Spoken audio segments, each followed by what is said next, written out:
श्री गणेशाय नमः। श्री सरस्वती नमः। श्री कृष्णाय नमः। श्री हनुमते नमः। वक्रतुंड महाकाय सूर्यकोटिसमप्रभ निर्विघ्नं कुरु मे देव सर्वकार्येषु सर्वदा। नमः पार्वतीपति हर हर हर महादेव। ओम शांति शांति शांति।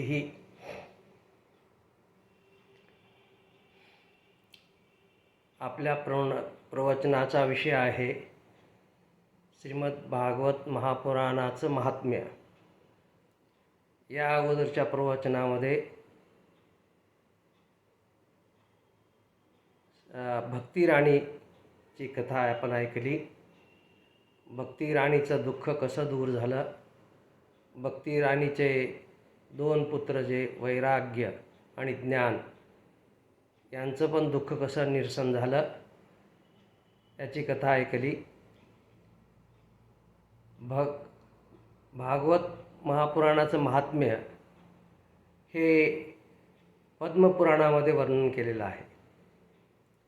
आता कोणाचे महात्म्य स्वतःचं महात्म्य स्वतः सांगू नये, ते जर दुसऱ्याने सांगितलं तर त्याला श्रेष्ठत्व येतं। त्याप्रमाणे भागवत महापुराणाचं महात्म्य जे आहे, भागवत पुराण स्वतः न वर्णन करता पद्मपुराणाने वर्णन केले आहे। पद्मपुराणाच्या उत्तरखंडामध्ये 6 अध्यायामध्ये भागवताच्या महात्म्याचं वर्णन आहे। प्रथम कथा आपण ऐकली भक्ती राणीची। त्यावेळेस सनत कुमारांनी भागवत कथा सप्ताह केला होता। बरेच ऋषीमुनी आले होते, नारद होते मुख्य यजमान, आणि त्या कथेमुळे, त्या सप्ताहामुळे, भागवत महापुराण ऐकण्यामुळे भक्ती राणीचं दुःख दूर झालं। त्याचे मुलं ज्ञान आणि वैराग्य तरुण झाले। त्यावेळेस नारद मुनींनी सनत कुमाराला प्रश्न केला की हे मुनिवर, ही कथा तर आपण ऐकली, आम्ही ऐकली, आता हे भागवत आणखीन ऐकल्यामुळं कुणाकुणाचा उद्धार झाला, ही कथा सांगा। तेव्हा सनत कुमार सांगू लागले, ऐका, एक इतिहास सांगतो, पुराणातला एक इतिहास आहे अगोदरचा। तो इतिहास असा आहे, तुंगभद्रा एक नदी होती। त्या नदीकाठी एक सुंदर शहर वसलं होतं। त्या शहरामध्ये एक आत्मदेव नावाचा ब्राह्मण राहत होता। त्या ब्राह्मणाच्या पत्नीचं नाव धुंदुली होतं। आत्मदेव हा धर्मापणे वागणारा, त्रिकाल संध्या करणारा, गायत्री मंत्र म्हणणारा, धर्मापणे वागणारा असा होता। आणि त्याची पत्नी सुलक्षणी होती, ग्रहदक्ष होती, परंतु स्वभाव थोडा हेकेखोर होता। कुणाची चाडी करायची, कुणाची निंदा करायची, दोन्ही स्वभाव होते। चांगले स्वभाव पण होते आणि वाईट स्वभाव पण त्या धुंदलीच्या मनात होते। आत्मदेव आणि धुंदलीचा संसार चांगला चालू झाला। बरेच वर्ष उलटले, परंतु पुत्रप्राप्ती नाही। आत्मदेवाला दुःख वाटलं की एवढं आपण संसार चांगला करतो, धर्माप्रमाणे वागतो, मला पुत्र नाही। ज्या संसारामध्ये, संसारिक मनुष्यामध्ये, संसारामध्ये मुले बाळे नाहीत तर मनुष्य दुःखी होतो। घर मुलाबाळांनी भरलेलं असावं, संसार चांगला होतो। आत्मदेव नेहमी दुःखी व्हायचे।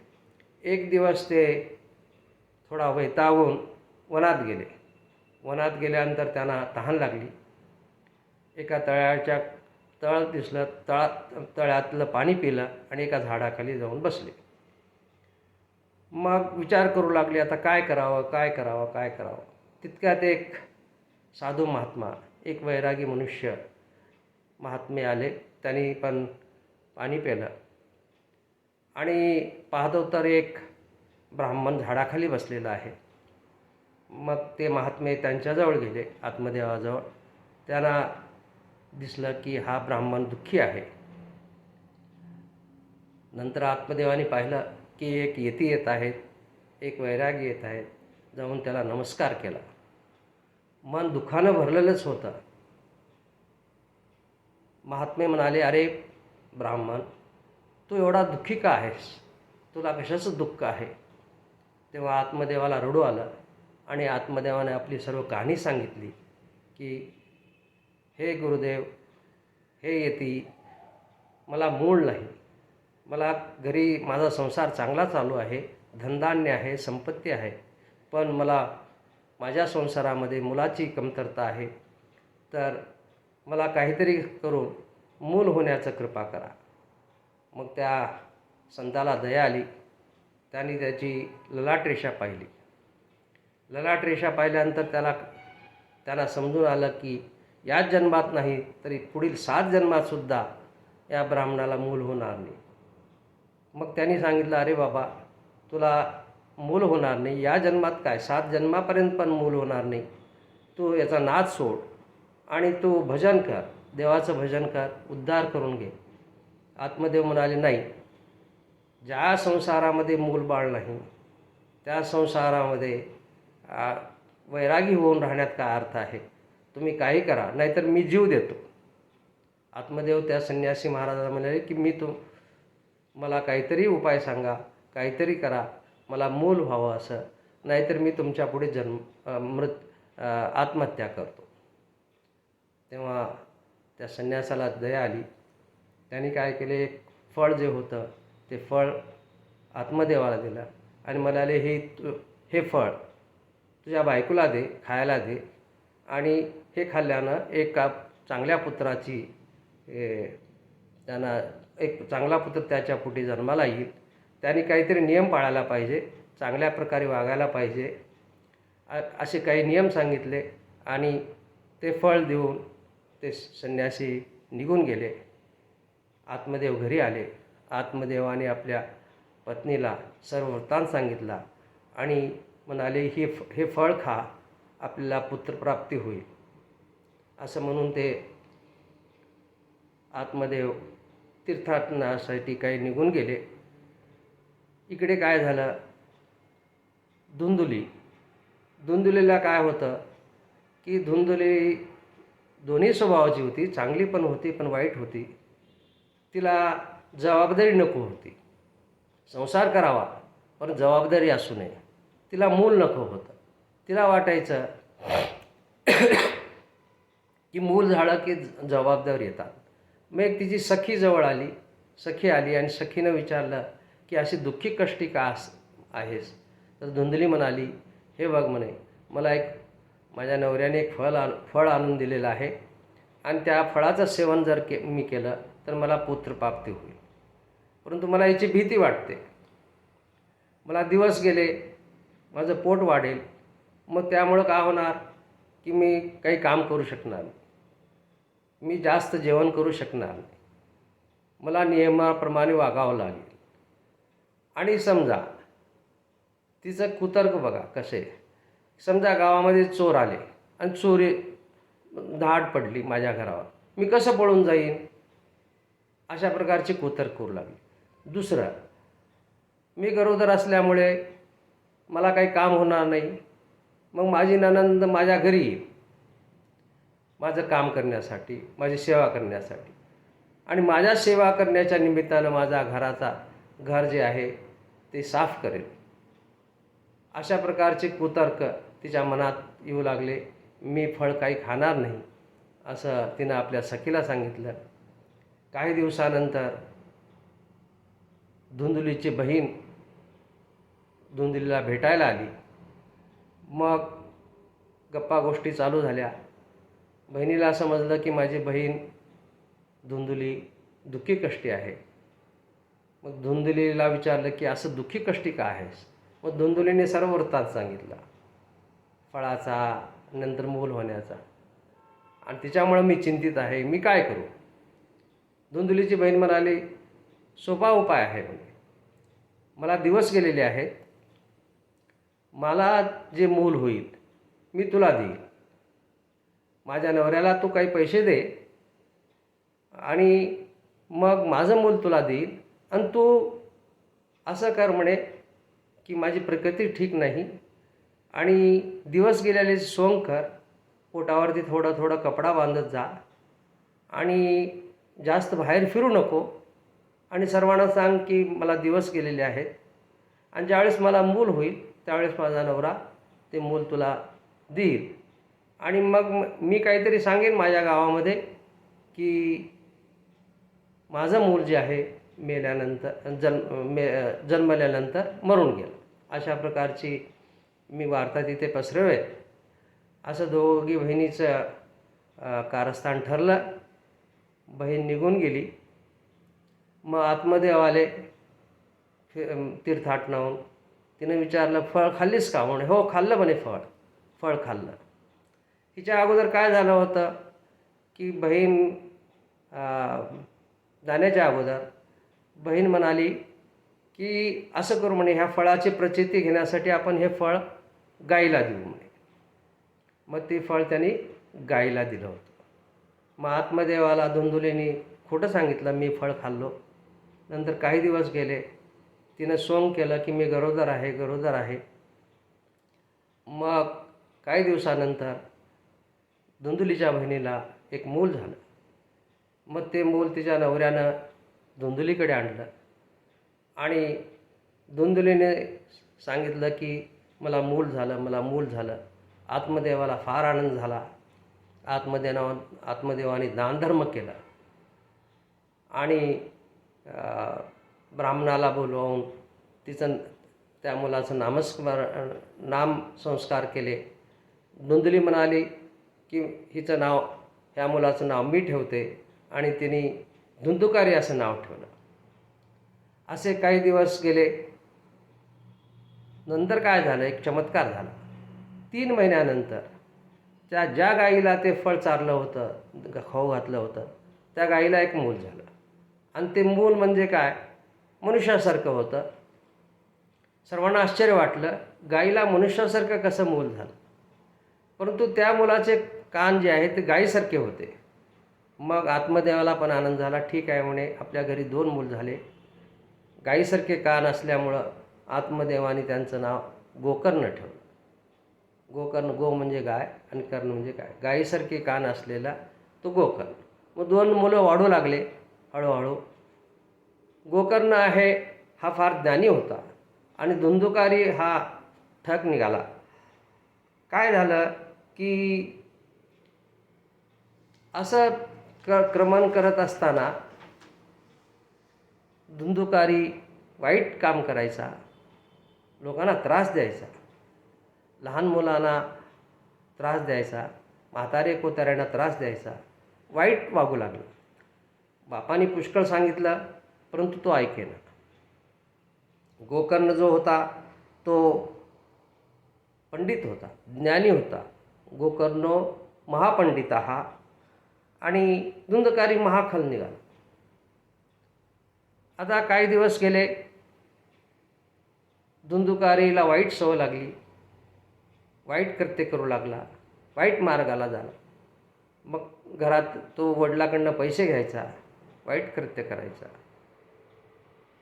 मग वडील कितीही समजावले तरी तो ऐकत नव्हता.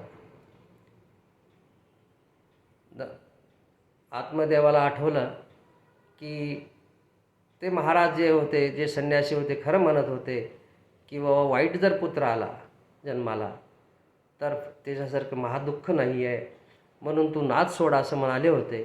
ते खरं वाटलं त्यांना. आत्मदेव फार दुःखी झाले. गोकर्ण पंडित होता. गोकर्णाने आत्मदेवाला समजवण्याचा प्रयत्न केला.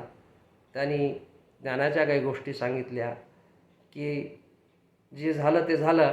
आता धुंदुकारी असा महाठक निघाला, जाऊ द्या म्हणे. आता आपण का करा, तुम्ही स्वतःचा उद्धार करून घ्या. तुम्ही वनात जा म्हणे. वनात जाऊन भगवंताची भक्ती करा, नामस्मरण करा. नंतर तुम्ही भागवताचं पारायण करा आणि वनात जाऊन तुम्ही देवदेव करा, भागवताचं पारायण करा. त्यामुळे तुमचा उद्धार होईल. त्याप्रमाणे आतमध्ये वनात गेले. वनात जाऊन त्यांनी धर्माप्रमाणे वागून नामस्मरण करून भगवंत श्रीकृष्णाचं भागवताचं महापुराणाचं श्रवण करून पठण करून तिथं दुसरे जे ऋषीमुनी होते, साधू संत होते, त्यांच्याबरोबर सत्संग करून शेवटी आत्मदेवाला सद्गती मिळाली. इकडे काय झालं, वडील गेले.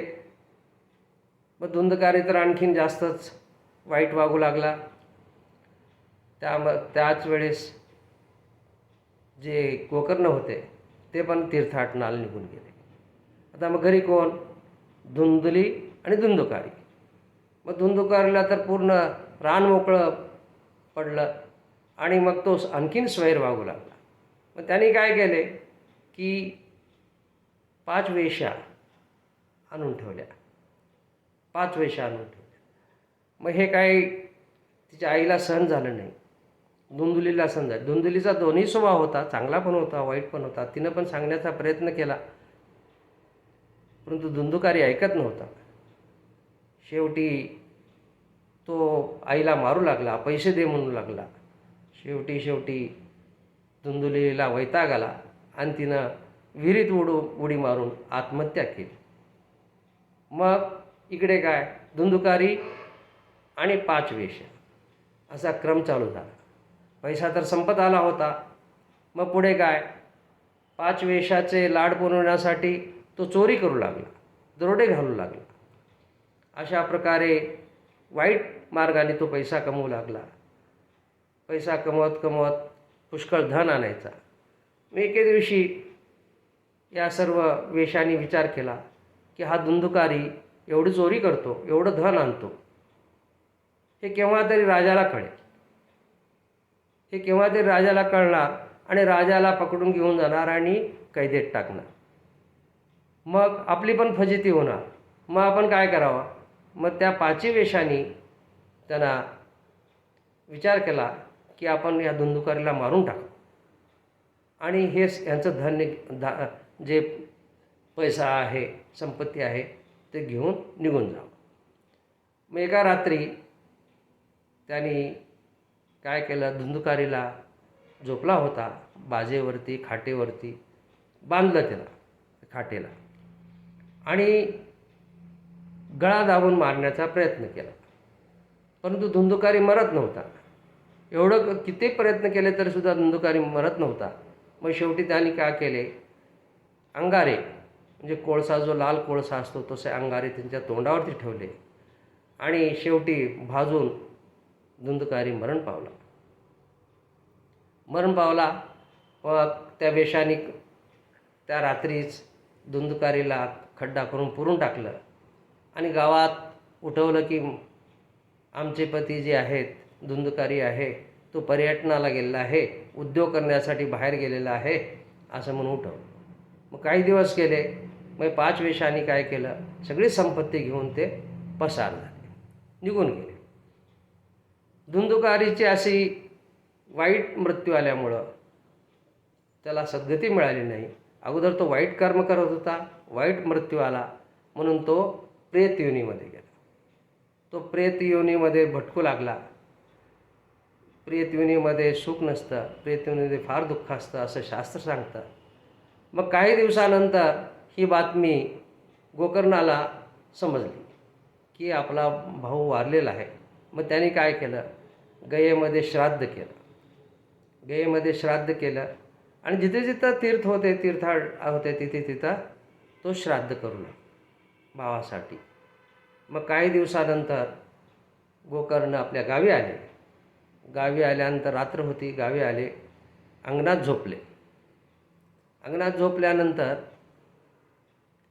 हा धुंदुकारी तर प्रेत झालेला होता. त्यांनी पाहिलं की आपला भाऊ आलेला आहे.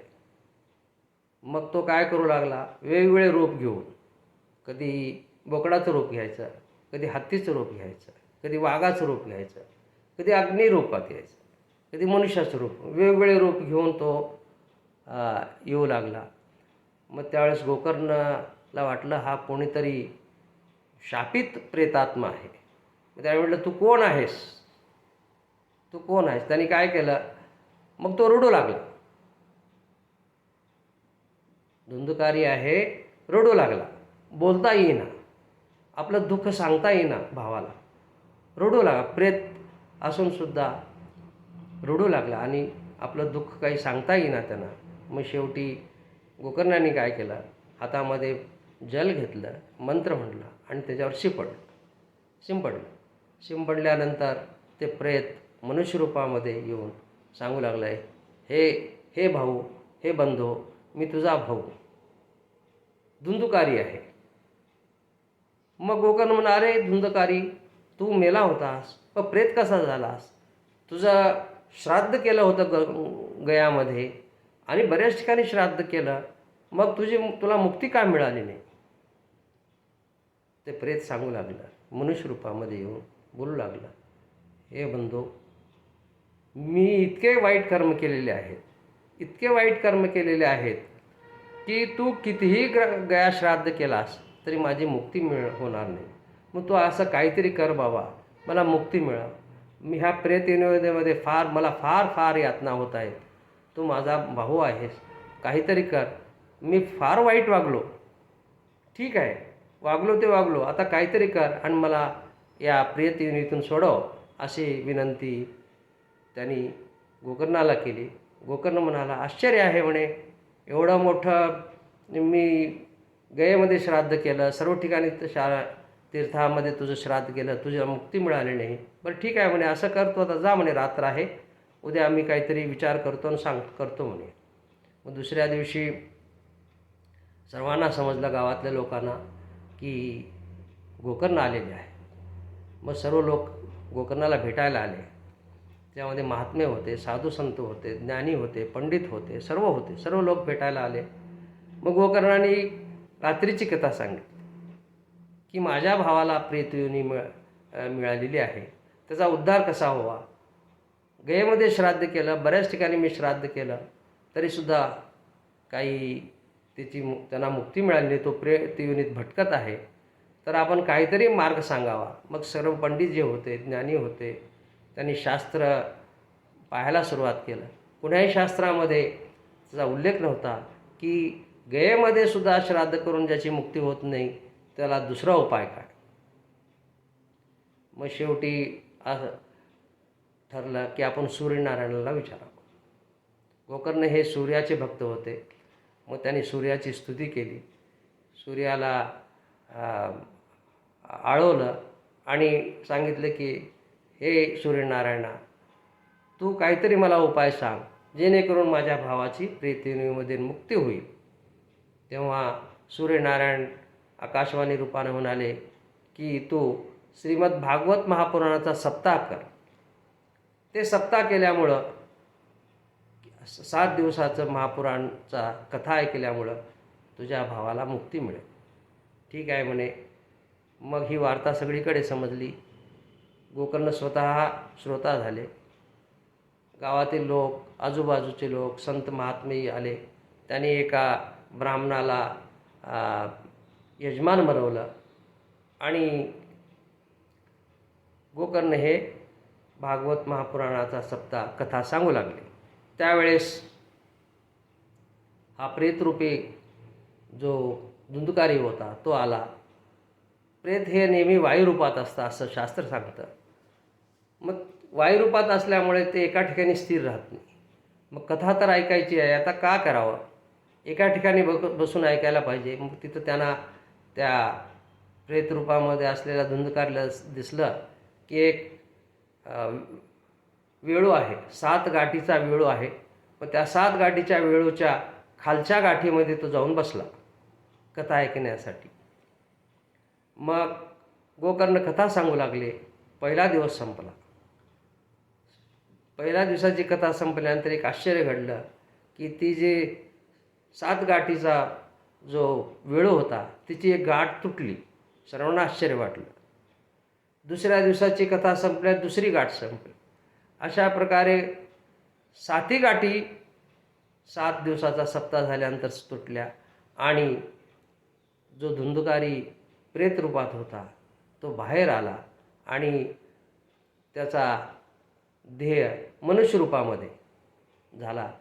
त्याची सावळा रंग होता, पितांबर नेसलेलं होतं, कानात कुंडले होते, डोक्यावर मुकुट होता. म्हणजे एक विष्णू रूपामध्येच धुंदकारी चा उद्धार झाला. सर्वांना आश्चर्य वाटलं की प्रेत रूपातील हा जो धुंदुकारी आहे त्याला सद्गती मिळाली. तितक्यात एक विमान आलं. विमानामध्ये विष्णुदूत होते. त्यांनी मग धुंदुकारीला विमानात बसवलं आणि ते विमानात बसवून घेऊन जायला निघाले. तितक्यात गोकर्ण म्हणाले, अहो विष्णुदूत, थोडं थांबा म्हणे. तुम्ही धुंदुकारी प्रेत होता, त्याला शरीर मिळालं, चांगलं मिळालं, त्याचा उद्धार झाला, तुम्ही त्याला वैकुंठाला घेऊन जात आहात.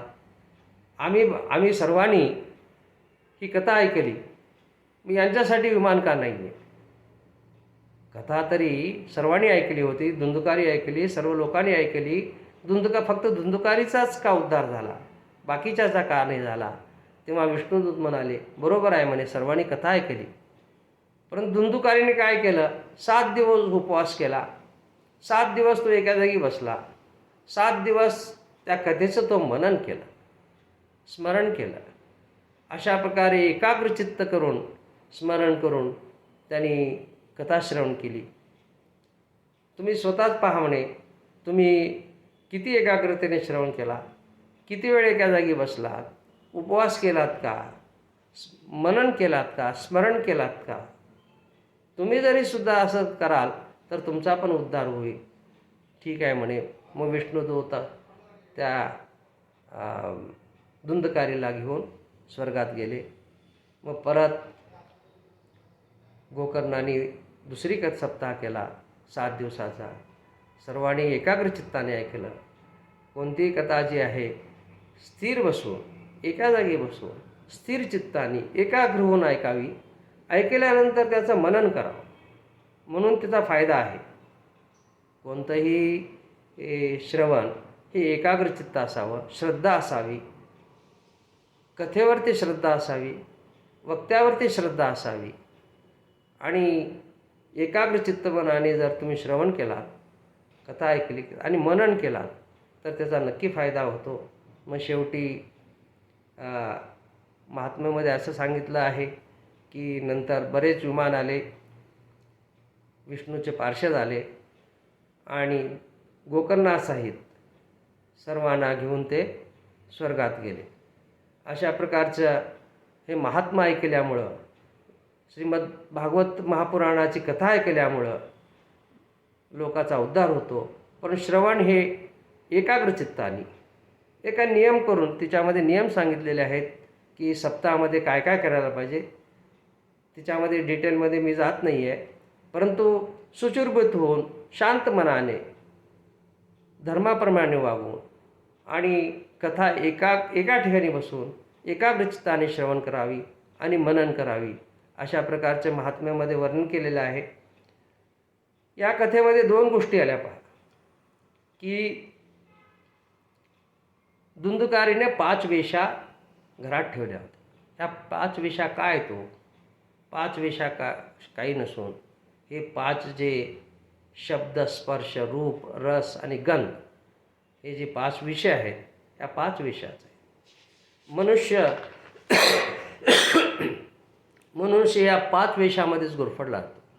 तुम्ही पहा, आपण आपल्या डोळ्याला वाटतं की चांगलं पाहावं, कानाला वाटतं की चांगलं ऐकावं, जिभेला वाटतं की चांगल्या प्रकारे अन्न ग्रहण करावं, सुगंध घ्यावा, स्पर्श घ्यावा, स्पर्श सुख घ्यावं. मनुष्य एवढं कर्म करतो, एवढं वागतो, काही करतो, परंतु या 5 विषयाचं सेवन करण्यासाठी कष्ट घेतो. ह्या 5 वेशात हे 5 विषय आहेत, ह्या मनुष्याला आपल्या दावणीला बांधतात आणि मनुष्य हा पाप करतो. हे 5 वेशा म्हणजेच शब्द, स्पर्श, रूप आणि रस आणि गंध, या 5 वेशा आहेत. दुसरं एक आलं की 7 गाठीचा वेळू, त्यात प्रेतरूपाने, वायुरूपाने हा धुंदकारी बसला होता. कथा ऐकत असताना एक एक दिवसाची एक एक गाठ तुटली आणि 7ही गाठी तुटल्यानंतर त्या धुंदुकार प्रेतरूपी धुंदुकारीचा उद्धार झाला. आता हे 7 गाठी काय आहेत? काही संत महात्मे सांगतात या 7 गाठी म्हणजे काय नसून जे 6 विकार आहेत, म्हणजे काम, क्रोध, लोभ, मोह, मद, मत्सर आणि 7वा अहंकार, ह्याचं ज्यावेळेस निरसन होईल आतमध्ये आपल्या शरीरामध्ये मनुष्य या 7 गाठीनं जखडला गेलेला आहे, म्हणून त्याला मोक्ष मिळत नाही. काम आहे, क्रोध आहे, लोभ, मोह, मद, मत्सर आणि अहंकार. सर्वात मोठा जो गाठ आहे ती अहंकाराची आहे. हिच्यामध्ये मनुष्य अडकून पडलेला आहे. तिच्यामुळं ह्या जोपर्यंत गाठी तुटत नाही तोपर्यंत मनुष्याला सद्गती होत नाही. काही महात्मे म्हणतात या 7 गाठी म्हणजे काय, की शरीरामध्ये असलेले 7 चक्र आहेत. मूलाधार चक्र आहे, स्वाधिष्ठान आहे, मणिपूर चक्र आहे, अनाहत चक्र, विशुद्ध चक्र, अद्याचक्र आणि सहस्रार. मनुष्य ज्यावेळेस योगाने या 7ही चक्राचं भेदन करत करत मूलाधार चक्रापासून भेदन करत करत जेव्हा तो सहस्राच्या 7व्या चक्राचा पार करतो तेव्हा त्याला सद्गती मिळते. असे साधू संत महात्मे वैरागी यांचं वेगवेगळं मत आहे.